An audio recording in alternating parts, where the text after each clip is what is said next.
brief outline what I'm going to talk today. That I saw your Ozone logo. There is a very nice sentence written about education. Why education?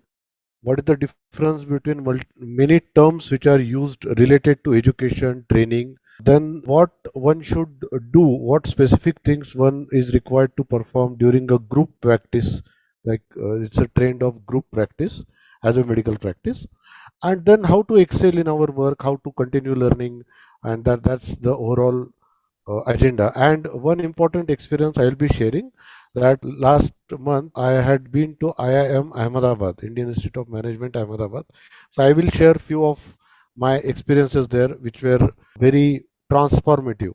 So to begin with, the first question which we have is what is education, and what do you do when you train somebody? Now you are aware of this is the famous picture when of Kurukshetra Mahabharata war, when Sri Krishna, he told the knowledge to Arjuna in the form of Srimad Bhagavad Gita. Now my question is, there were 4 live audiences during this Bhagavad Gita when it was told by Sri Krishna. What were they? Anybody? There were 4 live audience to this. एक हनुमान एक होता. Yes, Hanuman होता. Hanuman, Arjun, Dhritarashtra and Sanjay. Because Sanjay was the CCTV where he was showing and he was reciting everything. So when we talk about anything, any knowledge in sharing, what happened to these 4 people? We need to know what happened to these 4 people. Okay, for Hanuman, it was nothing new. He is already a saint and he has all the knowledge. So there was no change in Hanuman. Dhritarashtra, there was no change because he was not ready to listen. He was blind in his son's love and affection. So he could not get anything out of that. Arjuna had identity crisis. Role was not clear whether to do war or not to do war. So he was in that to be or not to be situation. Now after Bhagavad Gita was told to him, he decided. So his ambiguity was gone. His ambiguity totally gone, and then he decided to go in for the war. Okay, so Arjuna changed drastically, and Sanjay, who was telling all these things happening to Dhritarashtra, at the start of the war, Sanjay was very unhappy that, like, this is a like bloodshed and everything is going to be destroyed. It is considered, it will be destroying so many generations. But when he heard the Bhagavad Gita, he changed his mind, and then he became happy by the end of this Bhagavad Gita session, and he thought this okay, whatever happens is for the good, and it is their karma. What can happen? So it is fine. So after this, Sanjay become happy. So look at the perspective how people take different education, different training, and we have to identify what is required for a to be or not to be situation. Like for Arjuna, this was a to be or not to be situation. And day in and day out, we face this whether we should do it or not to do it, to be or not to be. Now in English, the word that is used for this to be or not to be is catch 22. This is called as a catch 22 situation. If you get time or if you get access, there is a book of the same name. It is called catch 22. So there are multiple things whether it should be done to be or not to be. Now what is the solution to this catch 22 situation? The solution is catch 2190. Remember each word. I'll explain what is catch 2190. So catch 22 situation or difficult situation, for difficult situation, the solution is catch 2190. What is cash? This is not a money cash. I'll give you what is that. Before that, we'll have one slide, one short discussion about what is a catch 22 situation. It refers to a situation where the solution to a problem is impossible because it depends on the solution to another problem. Like, it is a term that refers to situation where contradictory or paradoxical conditions prevent a solution. So it originated from Joseph Weller's novel I was mentioning, Catch 22. It was published in 1961. Now, like just an example of Catch 22 situation. You apply for bank loan. Okay, for having successful bank loan sanctioned for you, you need to have a good credit score. and for having a good credit score you need to have low repayment of your earlier loan. So either you have to repay your earlier loan, then you get a good credit score, and without a good credit score you cannot get the new loan. So this is the cash 22 type of situation. So I told you what is cash 2190. So this is what I learned from IIM Ahmedabad. So cash 21 stands for KASH, that is knowledge, attitude, skills and habit. So until and unless, for success, for taking any decision, see, entire management is revolving around decision making. It is a decision making. There is a concept which is called as a decision tree, and I tell you, decision is a mathematical thing. Just you have to put it in the correct way. You have to put it in the correct way. I'll give an example. Suppose there is a patient who has come to our hospital, who has got pain in abdomen. It is Sunday evening, and the surgeon, anesthetist, nobody is available. Okay, pain, and it's acute appendicitis. Okay, fine. So the what is the problem in this case? It is not that patient is having pain in abdomen or patient is having acute appendicitis. The problem is patient needs surgery and I don't have a surgeon. So the first most important thing in cash 22 situation or to make decision is correct problem statement. That is very important. Many of, and it is an external thing. See, diagnosings, like we make diagnosis for the patients. Okay, similarly, whenever there is a problematic situation, you have to diagnose that situation accurately. If you diagnose it, then you can resolve it. If you think that, like, patient of pain in abdomen, acute appendicitis, so you focus on clinical work only, but you do not think what could be the potential problems, what are my problems, right? So it is a way how you look at it, a problem. So the first thing that is important in decision making is problem statement. You have to make a correct diagnosis of the problem, then only we can solve it. Once you have the correct problem statement, there is what is required is knowledge, attitude and skills. So these all three things are important. You have to have knowledge, you have to develop your attitude, you have to upgrade your skills, and that is why we have to learn so many things every day. And when these three things convert into a habit, then it becomes a habit. So that is, and there is a scientific principle of 2190. So anything, any good or bad thing, if you do persistently for 21 days, then it creates a habit. And if a group of people are doing the same thing for 90 days, then it becomes a lifestyle. That's why the solution to a problem or a to be or not to be situation is cash 2190. Why not start today? Why don't, like, we are giving knowledge every day, but at the same time we have to develop our attitude, we have to develop our skills, and let it be a habit by which we can solve so many problems. There is one more book I would like to recommend you. This is called Nudge. मराठीमध्ये त्याला आपण म्हणतो कोपरखळी. So this is like you can see at the image, there are three elephants, and with the help of their trunk they are giving direction to the younger elephants. So this is Nudge. Nudge is a it is a wonderful technique to motivate people. Nudge is nothing but you present the solution or you advise. Like, for example, in the case of Bhagavad Gita, Sri Krishna advised Arjuna what is good, what is not good, and what he should do. Nudge is like, it is not forcing or it's not coaxing, but it is called as, there is a technical term that is called as choice architecture. So you present the choices in such a fashion that the person or the audience is likely to select only the best possible option. But although it is not mandatory. Okay, this is called Nudge. If you get a copy, please read it. It's a wonderful book, and this nudging is important when we are working together, especially for our colleagues, then for our subordinates, everyone who is, it's a teamwork. But to nudge, the technique to develop this technique of nudging is very important. So you should give the choices in such a fashion so that you get the desired result. That is called as a nudging. Now another important concept which has recently gained tremendous momentum, that is called as a flow state. Now there are multiple books in on flow state, how to improve performance. मराठीमध्ये सांगायचं झालं तर आपण त्याला म्हणतो तंद्री लागणे किंवा ध्यान लागणे. Flow state is not a great thing, it is known to us. Only thing is we do not practice it.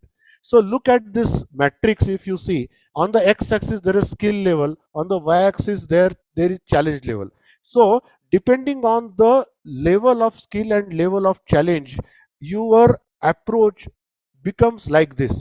So like if both are low, the skill level is low and challenge level is low, then there is apathy. You are not considering any option, you are not solving any problem. If the skill level is moderate but challenge level is less, then it causes boredom.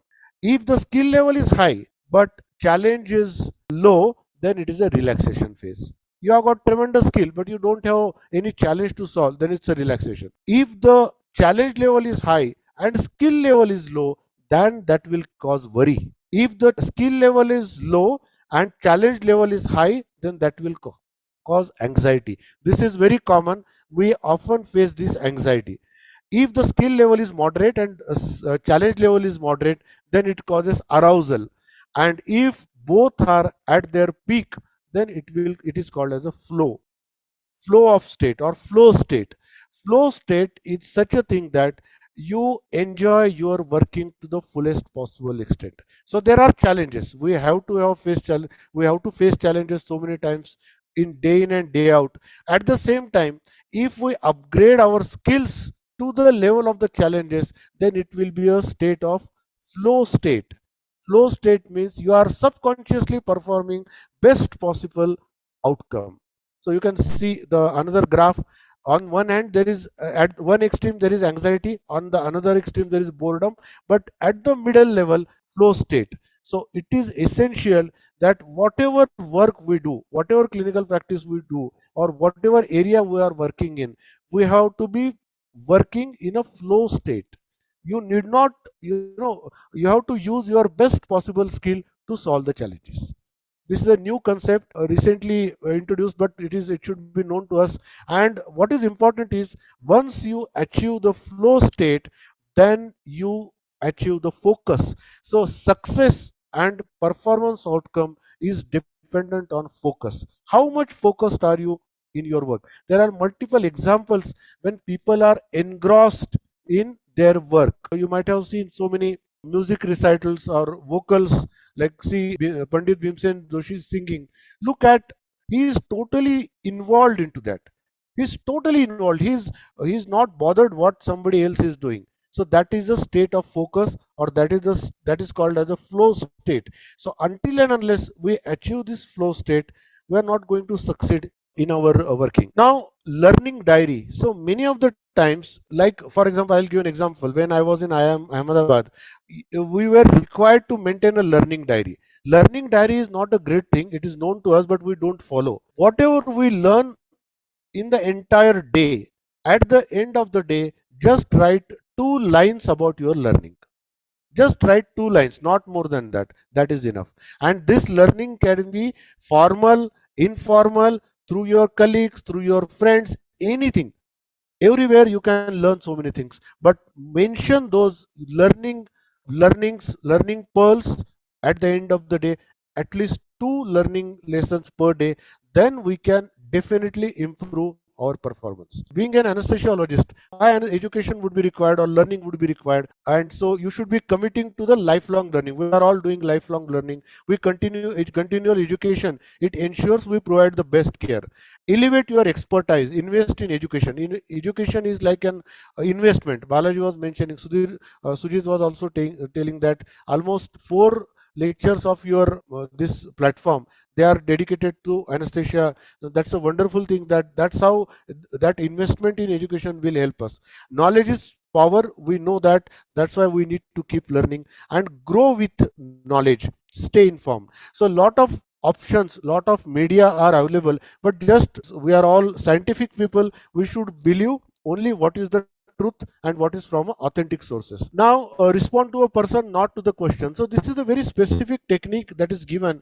So many of the times if somebody asks you any question and you get irritated, so don't outrightly answer that question. This is very important principle. Respond to that person, not to the question. Identify what would be the objective of asking that question. So for that, I also put down certain group protocols. Like whenever you are working in a group, we need to follow certain group protocols. We know that together we can achieve. That's why we have to follow the group protocols. Consistent adherence to protocols enhances team efficiency, patient safety. That's why we need to work as a unified team. Consistency in care will be happening. So the requirement is the care should be uniform. So whether it is given by X person, Y person, or Z person, there are standard sets of protocols which have to be followed. And if those principles are followed, then we can give consistency and uniformity in patient care. Now, following established protocols reduces errors and impacts outcomes. So let us support each other in maintaining these standards. Now, cohesive teamwork relies on everyone following the guidelines. The word cohesion is very important in teamwork. The simplest definition of a cohesive team is we agree to disagree. So 10 people or 15 people, if they are working together, there are bound to be differences. What you should need to do is you should acknowledge that there could be a different view. There could be a different dimension. So this is called as a team is cohesive when they agree to disagree. I agree that you may not agree with my thoughts. That's okay. So that is a cohesive team. A cohesive team is the one which ensures best performance. The standard protocols ensure smooth operations and better patient care. That's why our commitment is necessary. Now, excellence, everyone is talking about excellence. So what is excellence? Basically, it is again knowledge, skills, and attitude. So like for in your case, excellence in anesthesia should be your daily standard. Every procedure you perform reflects your commitment to quality. Everything has to be quality driven, and the highest level of quality is excellence, but it is a continuous improvement. It is not a short term or one time goal. So let us aim for precision and perfection in all our tasks. We should strive for perfection. High standards in our practice lead to better patient experience. Let us challenge ourselves to exceed expectations. So there is often a saying that surprise yourself. How many times we surprise ourselves? Are I can do this one also. We are underutilizing our capabilities. We do not utilize our capacity to the full possible extent for whatever reasons, for whatever obstacles, for whatever obstructions we come across. So we should be able to use our full potential. Then and then only we can achieve excellence. So excellence is a journey, it is not a destination. So we should continuously refine skills and approaches. Excellence in every day, in every way. Consistent quality improves patient trust and outcomes. Let us put high standards and strive to meet them daily. Now, I was mentioning about my experience in IIM Ahmedabad. So during one of our sessions, our guide told us that we are going on a surprise visit to a very fascinating place in Ahmedabad, and that surprise place was Blind People Association (BPA). Now, in the Blind People Association building complex, there is an underground blind room. Blind room is like an like an experience that for those 1 or 2 hours you are totally blind, and you have to experience how a blind person can feel. I tell you, the experience is really worthwhile. It gives you so many insights about our day-to-day working, our thought processes. It was tremendously transformative experience. For example, inside that blind room, there are temples created, and you have to locate the bell. Then you have to, by touching the statue, you have to identify which god's temple is this.